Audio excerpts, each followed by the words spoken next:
Bueno, me reúno con Indira ahora. Indira, buenos días de nuevo. Indira ha estado muy pendiente del tema de la vigía, porque de hecho tiene conversaciones que tenemos pendientes de difundir. Y por eso vamos a conversar con Luis Carvajal ahora. Tuvimos a Luis Carvajal aquí, es una entrevista que en cierto modo se viralizó, porque era la primera entrevista de un técnico relevante cuando comenzó todo el tema con el canal y que se dispuso el cierre fronterizo. Y bueno, hay cosas que recuperar, así que aprovechamos la oportunidad para conversar con Carvajal y le agradecemos que haya aceptado esta invitación, Luis. Muy buenos días. Buenos días, buenos días. Yo agradezco estar aquí y ciertamente de todas partes del mundo me han comentado esta entrevista. Descubrí lo mucho que se ve el programa El Día a partir de esa última intervención. Aquí. Lo necesaria que era ese tipo de información también, técnica.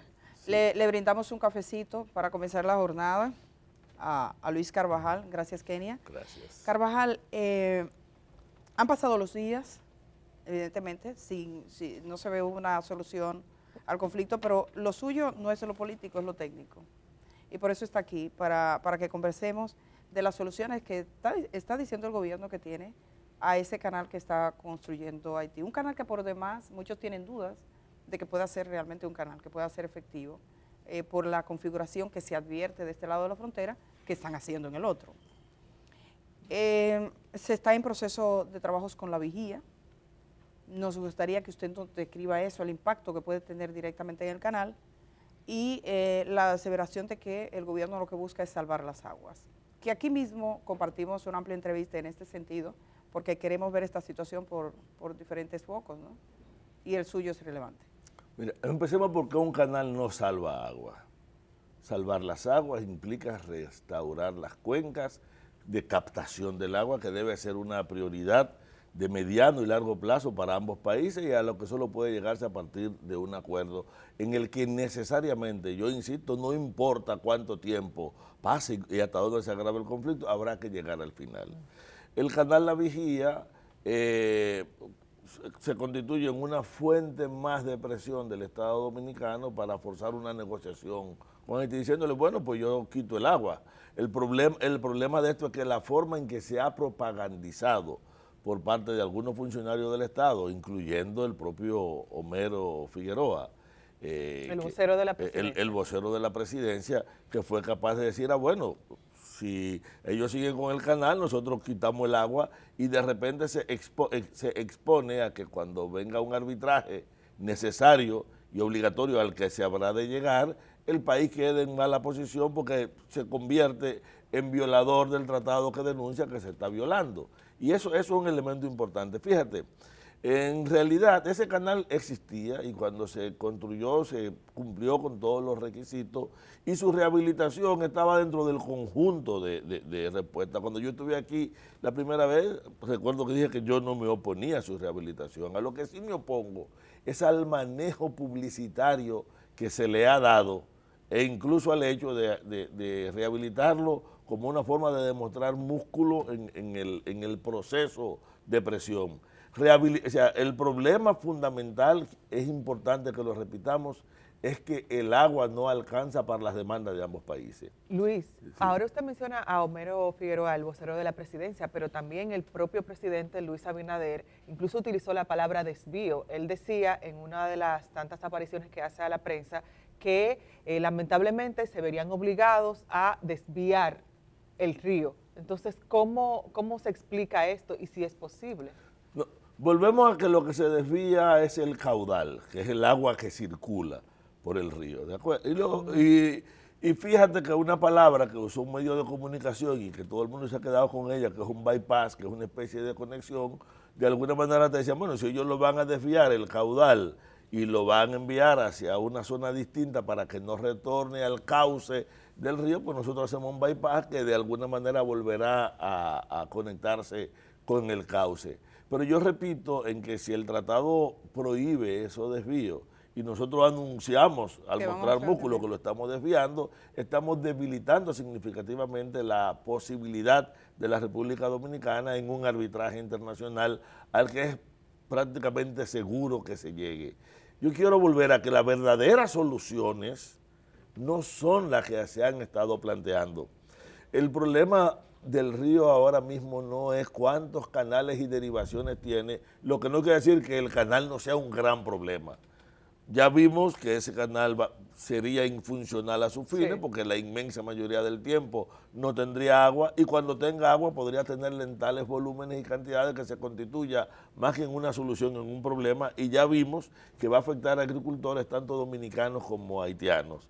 Y yo quiero recordar algo, incluso voy a citar a Gilberto Reynoso, que en una entrevista señalaba como un canal construido por agricultores dominicanos y que ellos le llaman internacional, el agua una parte del tiempo se va a Dominicana y otra parte del tiempo se comparte con agricultores haitianos, que serían de los grandes afectados con la construcción de este canal. ¿Cuáles son las verdaderas soluciones? Miren, la primera solución está en reducir la demanda.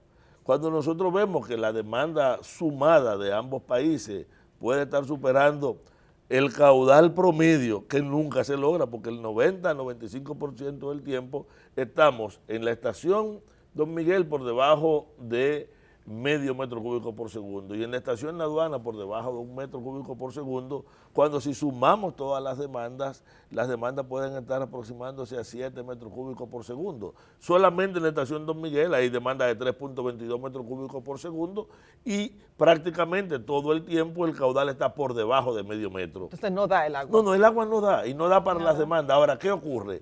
Que allí se está laminando arroz. ¿Qué significa eso? Explíqueme lo de laminar. No, laminar es que usted inunda un terreno, riega vía inundación. Para el arroz. Sí, y hay una gran cantidad de pérdida de agua. En el país, de cada 5 metros cúbicos de agua para riego, se pierden 4. En esta región las pérdidas son mayores.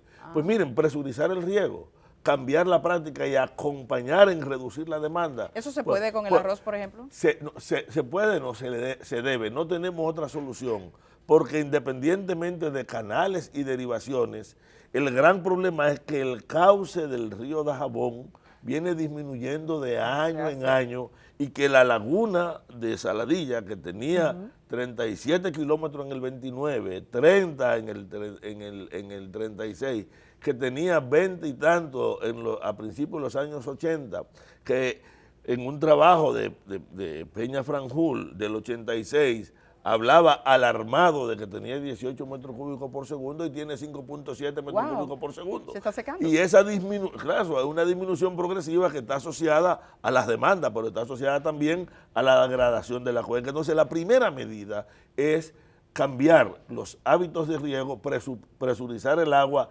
tratar de cambiar, ya esto es de mediano plazo, la matriz de cultivo y sobre todo... Esto estamos hablando de República Dominicana. De República Dominicana. Nuestro, eso es válido para Haití también. Pero bueno, yo estoy hablando ahora de soluciones, lo que se puede hacer porque de este nosotros lado. no podemos decidir por Haití, pero debe ser parte de un acuerdo, de una mesa técnica binacional. Pero si nosotros reducimos la demanda, podemos ahorrar agua incluso superiores a los caudales que están en debate. Pero eso es lo primero. ¿Qué es lo segundo? Está claro que hay que regular en altura y hay que hacer una presa de regulación, tanto en el lado dominicano como en el lado haitiano, porque hemos ignorado siempre, es verdad que los ríos de Haití, por ejemplo el Capotillo se ha convertido en intermitente de ser un río permanente, pero es intermitente no solo porque esté deteriorada su cuenca, es que también en el curso tiene una serie de demandas de agua de las que nunca se ha hablado aquí, las demandas que hay del lado haitiano en los afluentes del río Dajabón. Lo que pasa es que también hemos estado discutiendo el río Dajabón como si no fuera realmente como es una cuenca binacional, de hecho con una mayor porción de cuenca en el lado haitiano, aunque sea la nuestra que aporta agua. Sí. La tercera medida, si la segunda es regular con un sistema de presas, las presas no producen agua, acumulan la que generan los ecosistemas. Entonces hay que restaurar los ecosistemas. Y esta restauración de los ecosistemas en República Dominicana pasa primero por frenar el factor de deterioro. Hay que prohibir los aserraderos que están en la zona. ¿Hay aserraderos? Sí, hay aserraderos muy modernos y muy activos. ¿Y de quiénes son esos aserraderos, por Dios? Bueno, ahí hay diversos inversores. Normalmente el nombre que la gente más menciona por el peso y por lo importante son los de Antonio Cruz, pero hay otros, hay una serie de aserraderos, pero ahí hay ganadería extensiva. Y ambos, aserradero y ganadería extensiva, es la destrucción de la cuenca. Entonces necesitamos prohibir la ganadería extensiva, ya lo había hecho Orlando Jorge Mera en una resolución ¿Y que qué la pasó con emitió eso? ¿Qué eso pasó no se ha con cumplido eso? nunca. Él emitió la resolución, se habló, fue parte Quedó en papel, pero no sobre en la acción. ganadería en la zona de montaña, pero no ha habido una acción concreta sobre eso, no hay continuidad. Y eso implica que a los pequeños productores de la zona tienen que ser acompañados en la práctica de prácticas silvopastoriles amigables con el medio ambiente, que logren también ser parte del esfuerzo restaurador. La tercera vía de propuesta está obligado a monitorear de un lado y del otro de manera continua las cuencas, desde las nacientes de todos los afluentes hasta la desembocadura, y ese monitoreo debe ser binacional, en el que se compartan las informaciones y permita ir corrigiendo las acciones y reorientando las demandas. Si nosotros logramos incrementar el sistema de captación, podemos empezar a conjurar la crisis real, porque el problema real, yo quiero repetir, no es el canal es un síntoma de un problema mucho más grave. Que no hay agua. Es que no hay agua y que cada vez hay menos. Ahora que usted está abordando el tema del canal, Sí. las cuencas nuestras en sentido general, si usted la fuera a evaluar en deterioro, todas las cuencas que tenemos, ¿cómo están? Estamos hablando de esta, pero las demás. Sí, te voy a decir lo siguiente. Nosotros por lo general, cuando empezamos a hablar de cuenca, la queremos comparar con Haití. Y con relación a Haití, nuestra cuenca está muy bien. Exacto, muy pero no Pero queda- en realidad nosotros tenemos un proceso de deterioro de las cuencas. Progresivo. Primero, progresivo, en tres sentidos. Primero, por la disminución, la afectación de la cuenca. Lo segundo es porque ha habido muchos programas de reforestación, que es un enfoque muy mal llevado, en el que se han estado introduciendo especies inapropiadas. Hemos tenido una erosión genética de esas cuencas. Pero a la vez, hemos cambiado a un esquema estadístico de medirla, porque a los gobiernos les interesa decir que han mejorado, en lo cual hemos convertido por ejemplo, al caracterizar el bosque de montaña, que es un bosque especializado en incorporar el agua, si yo lo elimino y siembro aguacate, tengo palos, y como lo que tengo son palos allá, cuando lo calculo, yo lo voy a estar calculando como bosque. Entonces, calcular una serie de cultivos, muchos de los cuales van en contra de la función de esa cuenca, afecta. Pero yo quiero continuar con las soluciones, porque he señalado 4. Repito, de disminuir la demanda, regular el cauce, incrementar la capacidad de captación de los ecosistemas y un monitoreo continuo. Pero todas las intervenciones que se hagan sobre el río de uno u otro lado deben ser sometidas a los criterios modernos de evaluación ambiental que tiene cada país. Y por lo tanto, la aprobación de las estructuras ambientales de cada país debe estar. Si se hubiera evaluado lo que está ocurriendo de aquel lado, o incluso, yo creo que hemos entrado en una falla, porque la rehabilitación de la vigía debió haber también pasado por ese proceso. Ya empiezan a haber voces del lado de ellos y dicen, pero ustedes están rehabilitando la vigía y no nos han dicho los impactos ambientales, etcétera, etcétera. Han pasado a utilizar nuestros argumentos, en el caso de nuestra intervención, contra nosotros mismos. Bueno, pero que ellos dicen que tuvieron el permiso, el gobierno dominicano, y yo vi al presidente decirlo, que cuando se hizo la vigía, contó con la aprobación de Haití. No, sí, es cierto que cuando se bueno, hizo... que estaba, creo que estaba Duvalier en ese momento. Sí, no, contó con la aprobación de Haití. Incluso todas las obras que se han hecho del lado dominicano siempre han sido notificadas, las significativas, porque las pequeñas derivaciones no, pero las que son importantes han estado notificadas, incluyendo las pequeñas tomas para los acueductos de Dajabón y de Loma de Cabrera y otras. Ahora, ¿cuál es el gran problema? El gran problema es que si tú vas a intervenir sobre caudales y utilizas 3 argumentos, bueno, yo ahora voy a derivarlo y yo garantizo... Es más el argumento, usted quiere decir. Y yo garantizo el agua, no es verdad. El canal La Vigía no garantiza el agua. Lo segundo... La vigía no garantiza el agua. No, en ningún canal garantiza el agua la garantiza la cuenca alta. O sea, si yo no... Óyeme. Si tú tienes un hoyo, había una cuestión ahí, seco. Sí. Yo te oí a ti un ejemplo que quiero repetirlo y me lo he robado y te he plagiado. Óyeme, yo puedo tener un tanque y tú tienes ahí 50 cubetas. Si tú me traes 100 cubetas más, yo no tengo más agua. Sí, tengo, o sea, yo lo que debo tener es un tanque más grande o poderle echar más agua al tanque. O sea, tú usaste fue otro ejemplo. El de los biberones. De los biberones y la leche, o sea, pero es lo mismo. O sea, No importa cuántos biberones tenga, lo importante es la leche. Es la cantidad de leche que tú produzcas, y esa es la solución. Entonces, la sexta solución implica también un trabajo obligatoriamente binacional, pero un esfuerzo de cada país para poder evaluar realmente. Y la última es que debe haber entonces un proceso de diplomacia activa que le dé seguimiento a los 6 puntos primeros que hemos planteado. Eso nos plantea entonces que tú tienes soluciones basadas primero en la demanda, soluciones basadas en la regulación, soluciones basadas en los ecosistemas, soluciones basadas en el conocimiento y soluciones basadas en la diplomacia. Ninguna es más importante. Y el orden en el que yo le puse no quiere decir que cuál sea prioritaria. Ahora, las primeras que nosotros podemos abordar y podemos abordar de ellas, nosotros podemos empezar políticas sobre la demanda y podemos asumir el problema de la regulación. Lo demás son de medio plazo o de largo plazo, pero si no lo asumimos, no hay solución. Y óigase bien, hay gente que está aplaudiendo las falsas soluciones que se están presentando. Y esto lo único que hace es ampliar y prorrogar un conflicto que mientras se disminuye el agua será cada vez más grave. Y que tiene efectos también económicos y demás aquí en nuestro país. Tiene efectos de todo tipo. Luis, yo quisiera retomar una pregunta que hizo Edith sobre el estado de las cuencas aquí en República Dominicana, porque en estos días, y creo que fue usted que lo recomendó, estoy leyendo el libro de Ríos Dominicanos de Domingo Marte, y ahí Domingo presenta las diferentes cuencas, unas 25, y lo que yo leo en ese libro es que estamos en estado básicamente de emergencia, porque nuestras cuencas están degradándose a tal punto que uno no sabe qué pasará en el futuro. Y él no solamente se refiere al hecho de que faltan árboles o que hay una deforestación y demás, sino que también menciona la contaminación química en muchos de esos afluentes. Entonces, ¿qué usted menciona? Por ejemplo, el río Pedernales, el Yaque del Sur, el Nizaíto, cualquier río que usted mencione tendrá el mismo problema. Entonces, ¿qué se ha hecho? Prácticamente todas las cuencas están degradadas. Fíjense que los ríos más estables son los que provienen de Cuenca Mazana. 2, pero además de que tenemos menos agua, aquí apenas se trata entre el 10 y el 12% de las aguas, y eso con baja eficiencia de tratamiento. Como no lavamos el agua, esa agua que no se lava termina también comprometiendo parte del agua que circule. Tenemos ese proceso, pero además estamos agrediendo la fuente, eliminando los bosques de galería con una extracción masiva de material, y luego muchísimas de las industrias de la República Dominicana tienen planta de tratamiento igualito que muchos choferes tienen un seguro de ley, que si tú sabes que choca no te resuelve nada. O sea, tú tienes la planta de tratamiento para cuando vaya el inspector, pero no porque realmente traten. Eso no hace nada, esas plantas. Claro. Y la pregunta es, ¿hacia dónde esto nos lleva? Mira, ese futuro, si uno lo ve por ahí, es distópico.